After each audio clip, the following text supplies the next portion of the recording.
मैं अब क्या करने वाला हूं, एक छोटा सा ऑडियो प्ले करूंगा यहां पे डॉक्टर एपीजे अब्दुल कलाम का। आप में से कितने लोगों ने, उनकी एक ऑटोबायोग्राफी है यूट्यूब के ऊपर जो गुलजार ने बोली है, गुलजार साहब ने, कितने लोगों ने सुनी है? किसी ने नहीं। देखो क्या हो रहा है। हनी सिंह के गाने कितने लोगों ने सुने हैं? 4 bottle vodka, 4 bottle vodka, 4 bottle vodka. उसमें सनी लियोन दिख रही है डांस करती हुई। माइंड हमारा वर्ड्स में सोचता नहीं है, पिक्चर्स में सोचता है। तो जैसे ही वो गाना चलेगा माइंड के अंदर सनी लियोन आएगी। सनी लियोन आएगी, आप नेट पे जाकर के सनी लियोन सर्च करोगे, हो गया टाइम पास। क्या होगा? बोलते रहेंगे आपके पेरेंट्स, बेटा ये मत कर, वो मत कर। नहीं मम्मा कुछ नहीं कर रहा, मैं तो पढ़ाई कर रहा हूं। कौन सी पढ़ाई होगी? क्यों करोगे पढ़ाई? कोई वजह ही नहीं है पढ़ाई करने की। If you need a reason to do something extraordinary, you need a purpose. जीने की कोई वजह चाहिए, कोई इंस्पिरेशन चाहिए। कौन है, कहां से आएगी वो? I strongly recommend you all, strongly recommend you. इतना स्ट्रांगली मैंने कभी अपनी लाइफ में किसी के लिए रिकमेंड नहीं किया। Doctor APJ Abdul Kalam. Students के लिए उनसे बड़ी इंस्पिरेशन इस पूरी दुनिया में कोई नहीं है। स्टूडेंट्स के लिए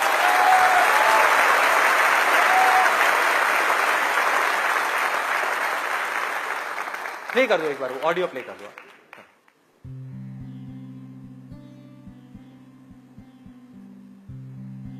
1990 के रिपब्लिक डे पर देश ने मिसाइल प्रोग्राम की कामयाबी का जश्न मनाया। मुझे पद्म विभूषण से नवाजा गया और डॉक्टर अरुणाचलम को भी। 10 साल पहले पद्म भूषण की यादें एक बार फिर हरी हो गईं। रहन सहन मेरा अब भी वैसा ही था जैसा तब था। 10 बाय 12 का एक कमरा किताबों से भरा हुआ और कुछ जरूरत का फर्नीचर जो किराए पर लिया था। फर्क इतना ही था कि तब यह कमरा त्रिवेंद्रम में था, अब हैदराबाद में। वेटर मेरा नाश्ता लेकर आया, इडली और छाछ, और आंखों में एक खामोश मुस्कुराहट मुबारकबाद की। मैं अपने हमवतनों की इस नवाजिश से छलक गया।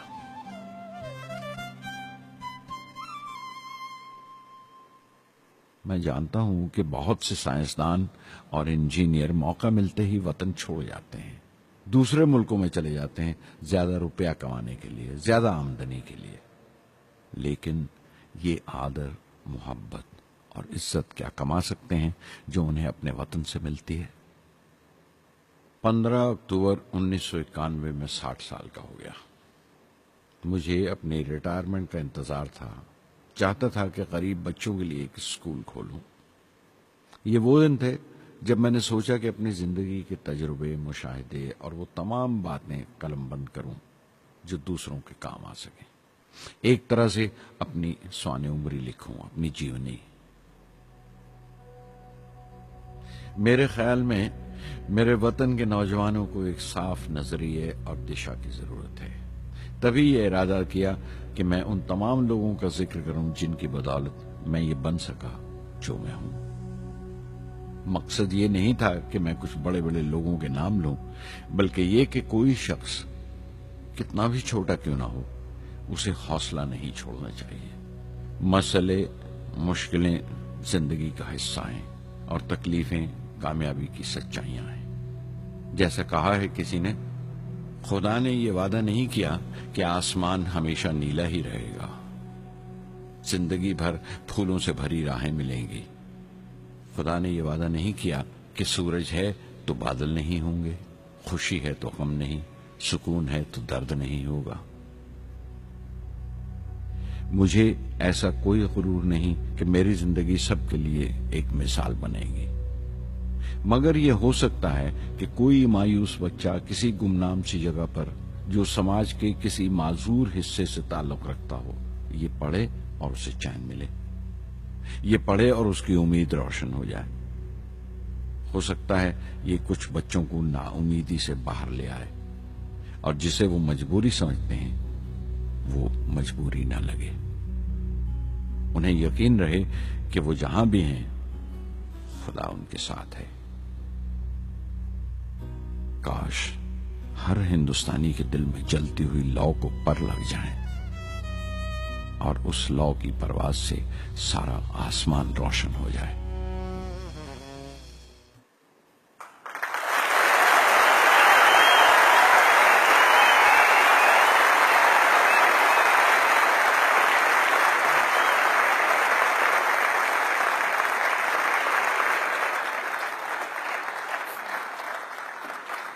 देखा क्या है?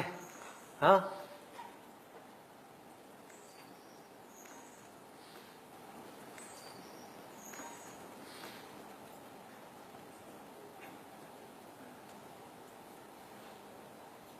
ऐसे लोगों को सुनना है, ऐसे लोगों की बातें अंदर जाने देनी है।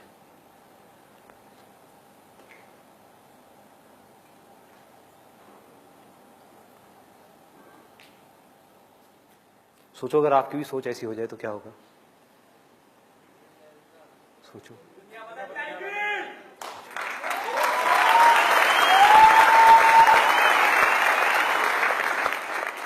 दुनिया बाद में बदलेगी, पहले आपकी जिंदगी बदलेगी।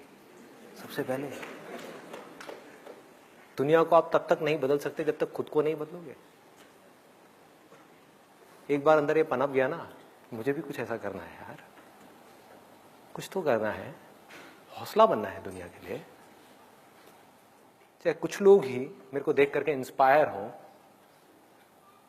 कुछ करना है। ऐसी थोड़ी आया और चला गया, क्या है? कुछ करना है। ऐसे लोगों को सुनना है, ऐसे लोगों की ऑटोबायोग्राफीज को सुनना है और उसकी गहराई में जाना है। The more you do it, the more you will get energy to make the impossible possible.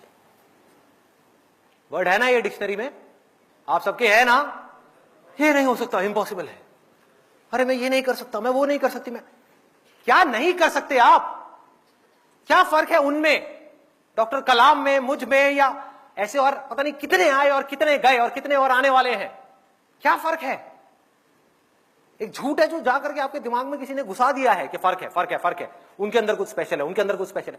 अरे किसी के अंदर कोई स्पेशल नहीं है, कुछ नहीं है।